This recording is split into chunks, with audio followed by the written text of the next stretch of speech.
Hi, this is Dean Graziosi, and welcome to this week's blog. I'm a little dressed up today. I was sitting here doing some training videos before doing this video blog. Hey, the last 2 weeks have been unbelievable. The response we've had from the news diet and the negative person diet has been overwhelming. It's in the top, I think, 1 or 2 or 3 blogs ever that we've ever done. And it just shows that, so many of us are facing so many outside influences that even if the blueprint, which I hope I share with you over and over in the Set for Life system, in my books, in my Real Estate Success Academy, even if it's right in front of you, sometimes you have so many challenges and obstacles. And if I can do anything in my power to help you chip away at those outside influences and let you focus on what you need to focus on, a bigger future for you, then I'm doing my job. I want to let you know I read every single post that you guys put underneath my video blogs, and I thank you. They're awesome. They inspire me to come back here. I couldn't wait to do this week's blog. I have to be honest with you.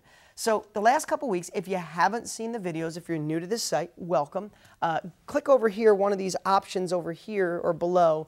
You can look at the last 2-week video blogs. I think it's really important that you watch them. If you've watched both of them, if you went on the news diet and the negative person diet, I know it's not easy. And here's the thing.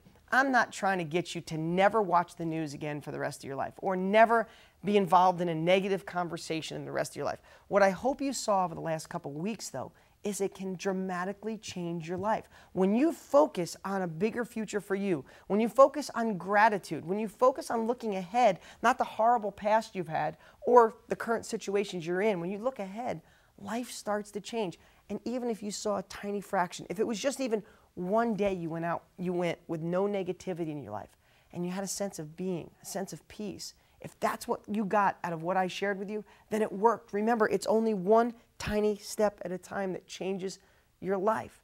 And that's what this is all about. So I don't expect you to go the rest of your life, like I said, with no newspaper, no news, not watching the weather. You're going to watch TV, but here's what I hope. I hope you take the last 2 weeks and use it for your future, that you cut down on the negativity. It's what sells. It's what's all around us. You have enough of your own. You don't need outside influences.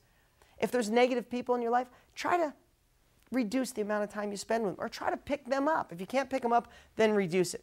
I'm telling you, it's one of the biggest determining factors in my own personal success and a lot of the successful people I know. I happen to be friends with Joel Osteen. If you see him on Sundays, he's a great guy. He's the same guy off camera that he is on camera.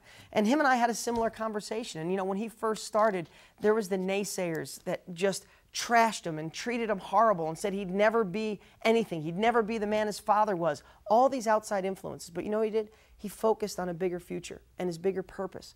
And look where he's gone. And I've been blessed to be friends with Michael Jordan and a lot of other people, and all have similar stories. If they let the negativity sink in, they never would have got where they are. So I hope that little tool really made a difference. Okay, I have another lesson for you, or maybe another challenge this week. Don't overthink it. Okay, so you got the news diet, you got the negative person diet. Carry that forward the best you can. Hey, if you decide you don't want to watch the news, I hardly ever watch the news. I probably watch a half hour of news a month. That's probably what I don't read the paper.